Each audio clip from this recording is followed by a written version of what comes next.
जो छात्रगण थे वो बिल्कुल साइड हो गए थे। जो पार्टी के जो लोग थे वो आगे पथराव करते थे, इसके ऊपर चढ़ के पत्थर फेंक रहे थे, उधर से कांच की बोतल फेंक रहे थे। क्या हिंसा भड़काने की साजिश की गई थी? क्या युवाओं को उग्र होने के लिए जानबूझकर उकसाया गया था? अब छात्र को, बच्चे को आगे किया, फिर लेडीज को उसके पीछे किया, फिर उससे पीछे से पत्थर चलाने का काम किया। जब पुलिस ने लाठीचार्ज करने का काम किया तो सबसे पहले ज्यादा छात्र के लगा, बच्चे को इसी पेपर स्प्रे और पत्थरबाजी की शुरुआत इस साजिश के तहत हुई थी। दिल्ली पुलिस की एक रिपोर्ट और वीडियो इसी का इशारा कर रही है। मोदी को सुन नहीं रहा एक महीने बाद, तो जब इन्होंने एक्शन लिया है पब्लिक ने, सब मिक्स स्टेट में, सब क्वालिटी देश में, पूरे देश की आवाज थी इसके अंदर। ये जो दीप के है ना, ये सेकंड पार्ट ऑफ केजरीवाल।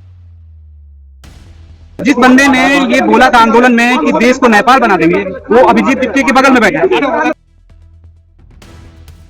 खा रहे थे। दो लोग नड्डा जी से मिल रहे थे, दीप्ति जी ट्रक में छिपे हुए थे और छात्रों को, महिलाओं को उन्होंने आगे कर दिया।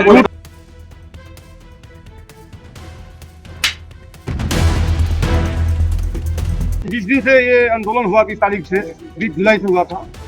हम उस 20 जून से हुआ था। उस दिन हमेशा हम वहाँ पे बैठे थे, वहाँ पे जाते थे, देखते थे। जो हिसाब से जो 20 तारीख वाला जो मामला है, संसद के भवन घेरने के, जो छात्रगण थे वो बिल्कुल साइड हो गए थे। जो पार्टी के जो लोग थे वो आगे पथराव करते थे, इसके ऊपर चढ़ के पत्थर फेंक रहे थे, उधर से कांच की बोतल फेंक रहे थे, सब कर रहे थे। वो तो सब सरकार के नजर में है, सब कुछ है। सीसीटीवी पूरा अगर कैमरा एक्टिव होगा तो एक एक चीज उसमें आ जाएंगे, एक एक चीज आ जाएंगी। कहीं नहीं कहीं ये दर्शाता जो सबसे मेन है इसमें, जो पार्टी के लोग आकर के जो क्या किया इसके अंदर में, बच्चों को आगे कर दिया। किस पार्टी के लोग? जो आजाद पार्टी को हो, समाजवादी पार्टी को हो, ये कांग्रेस पार्टी को हो, ये केजरीवाल पार्टी को हो, सबसे ज्यादा इसमें हाथ दो आदमी के ज्यादा, केजरीवाल पार्टी को, आजाद पार्टी को। इसमें सबसे ज्यादा इसमें इन्वॉल्व इन्हीं का पार्टी के लोग था, इन्हीं के काम काज करता था। इन्हीं का एमएलए भी, जो पहले एमएलए हार गए थे दिल्ली से, उनका एमएलए भी था, इसमें सब शामिल था। और छात्र को, बच्चे को आगे किया, फिर लेडीज को उसके पीछे किया, फिर उससे पीछे से पत्थर चलाने का काम किया। जब पुलिस ने लाठीचार्ज करने का काम किया तो सबसे पहले ज्यादा छात्र के लगा, बच्चे को इसीलिए चोट लगा। बाकी जो पीछे से पत्थरबाजी हुआ, पुलिस वाले ने टारगेट छात्रों पर करने का काम किया। सरकार की विफलता ये है, जिस 20 तारीख को जब ये आंदोलन शुरू हुआ था, उस टाइम इनको 5 बजे की टाइम था, उनको उखाड़ के बाहर कर देते। क्यों? हम अगर भरत तिवारी के लिए गए थे प्रदर्शन करने के लिए, हमारा 5 बजे के टाइम, हमारा 3:30 बजे हमको बाहर कर दिया मारपीट करके। अब उसको ये कौन, मैं पूछना चाहता हूँ बीजेपी वाले से, कौन सा दीप के मुर्गी थी जिसमें अंडे के इंतजार कर रहे थे मोदी सरकार? कौन सा अंडा आने वाला है, वो अंडा के क्या इंतजार कर रहे थे? जो हमने बना खाएंगे या बॉयल करके खाएंगे, उस अंडे के इंतजार करने की वजह से आज ये साल का पहले वो सोशल हैंडल वही संभालने का काम करता था। टोटल कहीं न कहीं पुलिस, आप उसको घेरोगे तो पूरी आम आदमी पार्टी से मिलता है। वो मनीष सिसोदिया जाके जंतर मंतर बोलता है, अगर हमारे पंजाब में अगर कोई लीक होगा, परीक्षा एग्जाम लीक होगा तो हम तुरंत इस्तीफा दिला जाएगा। आज बताओ, वहाँ पे जनता मार खा रहे हैं, वहाँ पे मनरेगा की छात्र मार खा रहे हैं, वहाँ पे पेपर लीक हो गया फार्मेसी का, वो मार खा रहे हैं। ये मनीष सिसोदिया क्यों जा रहे हैं इस्तीफा मांगने के लिए? कहांगे आप जीडी पे क्यों नहीं जा रहे मांगने के लिए? आपने मोदी जी की माँ के लिए अब उधर मैसेज करके, आप मान लो कोई सर्वोच्च पद पे बैठा हुआ है, हम लोग ने सुन के उनको बैठाने का काम किया, उसके माँ के बारे में, उसके बहन के बारे में ऐसी इस तरह की आपने भाषा के प्रयोग किया है। ऐसे तो ये लग रहा था जिसमें छात्र, अगर छात्र होंगे तो सही ऐसी भाषा के प्रयोग नहीं करेंगे। कहीं नहीं कहीं ये विपक्ष वालों को भी समझना चाहिए, इनको भी समझना चाहिए, और सरकार को बिल्कुल इनको सख्ती से इनसे निपटने का काम करना चाहिए। जो ये गाली गलौज, अगर उसमें आड़ में आके गाली गलौज करना, रील बनाना, ये करके कहीं न कहीं ये देश के लिए हानिकारक करा है। इन्होंने तानाशाही नहीं करी। जब इन्होंने मोदी को सुन नहीं रहा एक महीने बाद, तो जब इन्होंने एक्शन लिया है पब्लिक ने। सब छात्र थे नहीं, सब मिक्स स्टेट में, सब क्वालिटी देश में, पूरे देश की आवाज थी इसके अंदर। ये जो दीप के है ना, ये सेकंड पार्ट ऑफ केजरीवाल है, अन्ना हजारे की तरह। हाँ, बी टीम क्या, वही टीम मानो आप, बी भी मत बोलो उसको, केजरीवाल की ही टीम। कहीं न कहीं जैसे नहीं, आप देखो, इसने जो ही, मैं तो पूरा डाटा तो मैंने नहीं देखा, क्योंकि आजकल मैंने राजनीतिक बातें पे गौर करना कम कर रखा है, वरना तो मैं पूरा निकालेगा। इसको कितने घंटे में कितने लोगों ने इसको फॉलो किया होगा, मैं ये जानना चाह रहा हूँ। यदि आप मेरे को ये बताएंगे तो मैं आपको थोड़ा सा ब्रीफ ही ज्यादा कर पाऊँ। इतना जल्दी आप कोई भी पार्टी ज्वाइन करेंगे या कोई भी आंदोलन उठाएंगे, इतना जल्दी वो नहीं हो सकता। क्यों? कि वो पहले से प्रिपेयर थे लोग कि ऐसे एक पार्टी का गठन होगा और आप उसको फॉलो करना है। इसलिए रात को रात इसमें मेरे ख्याल में 1-1.5 करोड़ लोगों ने इसको ज्वाइन कर लिया था दीप के को। क्या क्वालिटी थी दीप के? दीप के से ज्यादा क्वालिटी के लोग और बहुत हैं, पॉलिटिशियन भी हैं, सामाजिक कार्यकर्ता भी हैं। क्यों नहीं हुआ? क्योंकि पहले से ही आम आदमी पार्टी का इसको पुशअप था और आम आदमी पार्टी का ही ये नैरेटिव था। प्री प्लान नहीं, पूरा नैरेटिव था। और फंडिंग विदेशी थी। आम आदमी पार्टी पूरी विदेशी फंडिंग पे चली, आप ऑन एयर चलाइए। आम आदमी पार्टी पूरी विदेशी फंडिंग पे चली हुई है। क्या किया केजरीवाल ने 10 साल में? सेंटर के अंदर आना चाह रहा था, सेंटर के अंदर।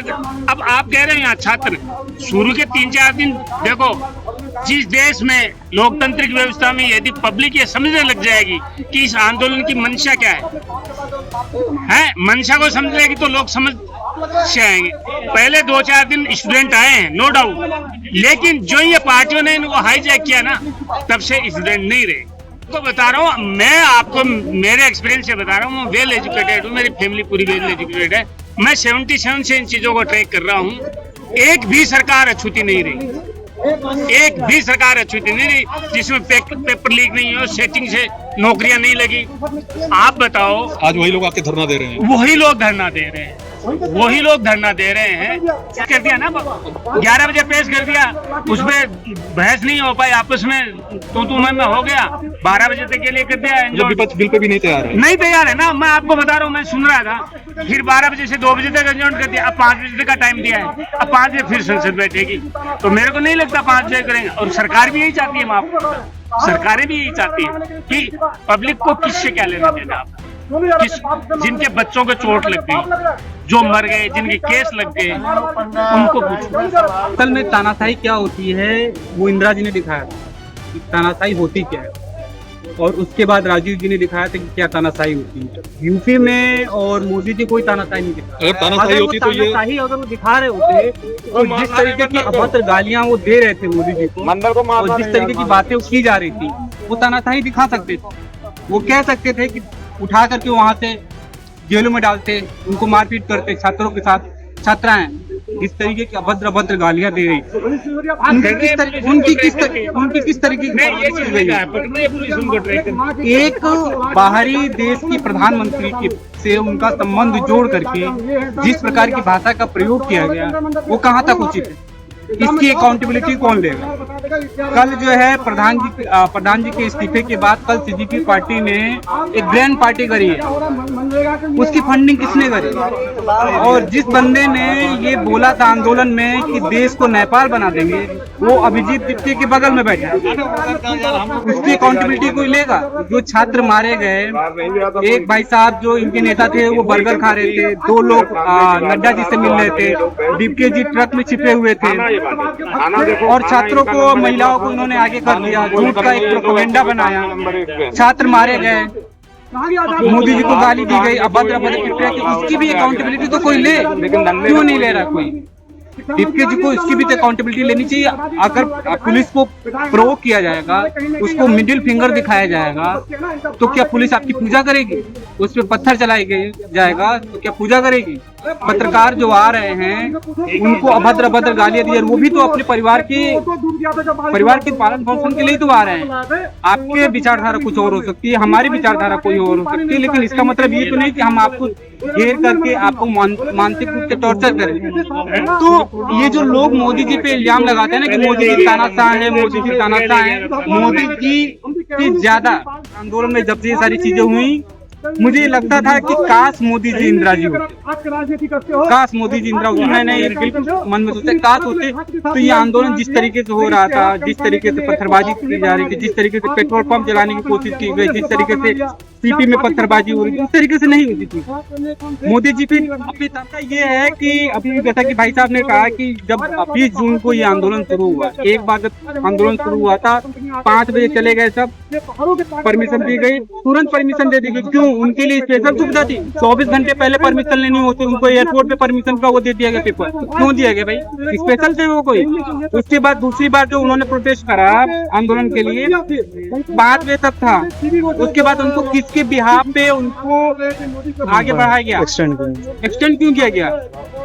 एक्सटेंड करने की कोई जरूरत ही नहीं थी, उनको हटाते। और अगर संविधान के कौन से प्रावधान में, देखिए यूपी में प्रदर्शन अगर आप संवैधानिक रूप से अगर करना चाहेंगे तो छूट है, इतने उपद्रव के बाद संवैधानिक रूप से अगर आप करने चाहेंगे तो छूट है, और अगर उपद्रव करेंगे, दंगा करेंगे तो फिर आपकी लिस्टिंग होगी और चौराहों पे आपकी तस्वीरें लगेंगी, चौराहों पे तस्वीरें लगने के बाद आपके घर की कुर्सी होगी, और वो बहुत ही वैलिड है। अगर आप सरकारी और सार्वजनिक चीजों का नुकसान पहुंचाएंगे, जो कि देश के लोगों के इनकम टैक्स के पैसों से आ रहा है। अगर आप उसका नुकसान करेंगे तो आपको उसकी भरपाई करेंगे। जहाँ बात सनातन धर्म की आएगी वहाँ हम एक हैं, जहाँ बात देश की आएगी वहाँ हम एक हम देश को टूटने नहीं देंगे। चाहे कांग्रेस आ जाए, चाहे भाजपा आ जाए, चाहे कॉकरोच जनता पार्टी आ जाए, चाहे कोई भी विदेशी फंडेड माफिया आ जाए। तो देखिए, बीजेपी को हटाने के लिए जितनी भी पार्टियां हैं, Samajwadi party, Congress party, Bhim army, और ये आप जिनका नाम ले रहे थे, किस वो था हैदराबाद वाला की ओवैसी, अच्छा वो ओवैसी, हाँ उसकी नाम ले रहे थे, वो भी आ जाए, 10-15 और ले आए, फिरोज को भी ले आए, तब भी 2027 में बाबा योगी रिटर्न हो रहे हैं। और मैं भाजपा सरकार अपने संघ प्रमुख जी से और आरएसएस से ये रिक्वेस्ट करता हूँ कि 2029 में बाबा योगी आदित्यनाथ जी को प्रधानमंत्री पद के लिए अप्रोच किया जाए, उनको उम्मीदवार बनाया जाए। हम मोदी जी को बहुत प्रेम करते हैं, लेकिन अब उनकी भी एक तरीके से उम्र होती जा रही है। उनके मार्गदर्शन में, प्रधानमंत्री जी के मार्गदर्शन में योगी जी प्रधानमंत्री पद पर रहते हुए देश का शासन करें, तब इन अराजक तत्वों से निपटा जा सकता है।